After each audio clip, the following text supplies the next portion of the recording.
What time do we have? Well, we have a few more minutes. Anybody else have it? Yes. Doug, you do this B-bender technique. Yeah. And some time ago I was trying out some guitars and was trying out some Taylors, and I noticed that when I tried that on a Taylor, I actually couldn't press down the string. So I'm wondering, do you actually push it down to the headstock or the other? Huh? Yeah, you're thinking more like a telly, an electric guitar. Yeah. A telly has a big groove right here. No, you don't have that here. So I take my thumb. First of all, make sure you wrap these strings around and cut them off. First thing, because I don't care how big a boy you are, it hurts. Yeah. One time, I didn't break it off quite enough because I wrap my strings around. I go this way. Kirk Sand told me how to do it. You go around this way and then over and under, and it makes a knot, a little knot. And let me tell you, you can just throw it away, or wring it right off. One time there was a little piece that was hanging there, just barely, and I didn't see it. And it stuck in my finger. When I started fretting, oh my gosh, it pushed that string in, and I stopped. Sorry. Anyway, what do? You just stop and go on. I mean, it hurt.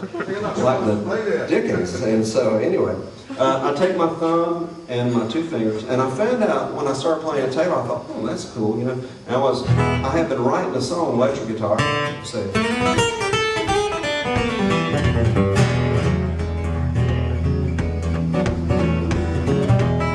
and I thought,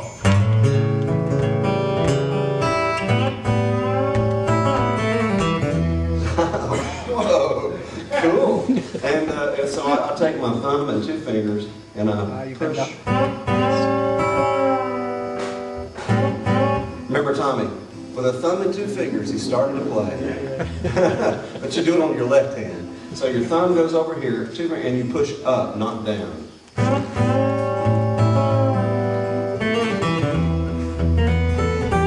And it works really cool with yeah. Maybe you can modify the head of the guitar as well. Yeah, yeah, you play this. And then I start writing songs.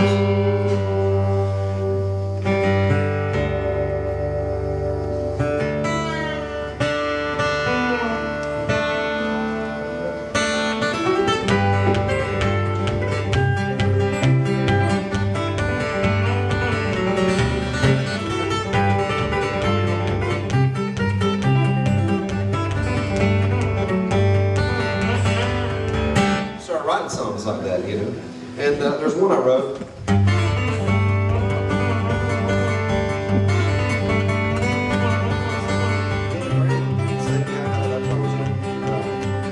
Talking about he's 80 years old and still plays guitar really good. He used to have a company called the Grammar Guitar, which are really now getting to be collectible guys.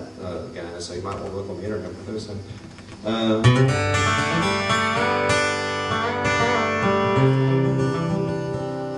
And he said, Doyle, why don't you play something everybody knows? You know?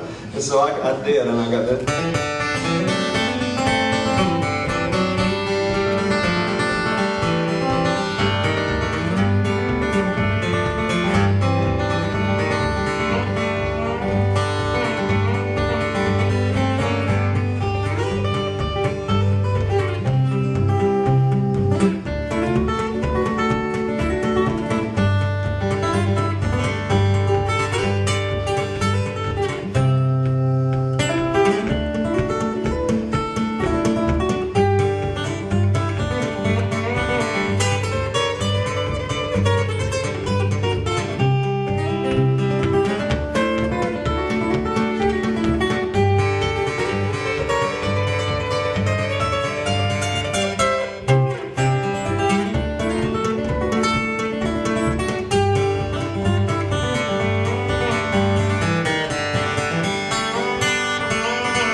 So I found ways to use that and actually do it in a song where it would, and that's what got got me on the Grand Ole Opry, I guarantee you right there. They don't care what I played as long as I did.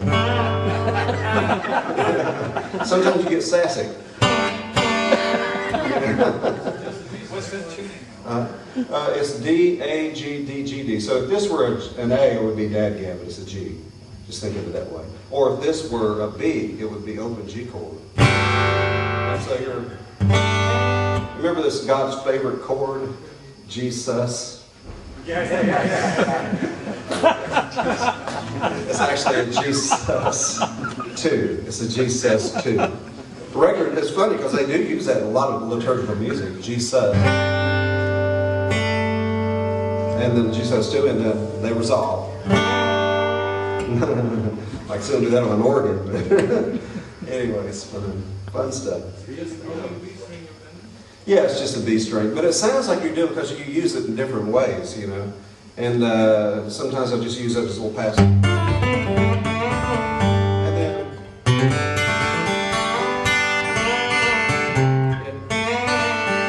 you know, just kind of work. Yeah, kind of like, yeah, you get a feel for it. It's just fun. I used to play a little pedal steel, and I think that helped me. A little banjo helped me, you know, with all these things, because some of them are banjo licks that I do, and some of them are guitar licks. Steel licks. That's a steel guitar lick that I got off Weldon Myrick.